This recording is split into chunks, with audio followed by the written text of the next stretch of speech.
We were just gifted this 24-inch shop fan. It gets super hot out here in the workshop in the summertime. We're in Florida, and this thing is a commercial grade, 24 inches wide. So the fan does oscillate up to 120 degrees, so it is panning our entire workspace here. It does tilt up and down. It does have a wide base, so that makes it very sturdy. This thing is rated up to 8,000 CFM in the high mode. So this thing does have 3 speeds. There's the low, and that's really fast.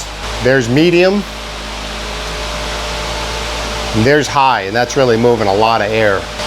So this fan has a large commercial motor on it. It is 120 volt rated. It has aluminum blades on it, so those are going to be very quiet for how big it is and very strong to move a lot of air. Again, with the oscillating feature and 8,000 CFM moving air in our shop, this thing is going to be a lifesaver here in the summertime. Having some air movement in here that this thing produces definitely cools down the shop, really gets some air moving and gets that stale air and odors out of here as well. So if you guys have a garage, a workshop, a workout space, anything that you need to move a lot of air, this fan has got some power to it.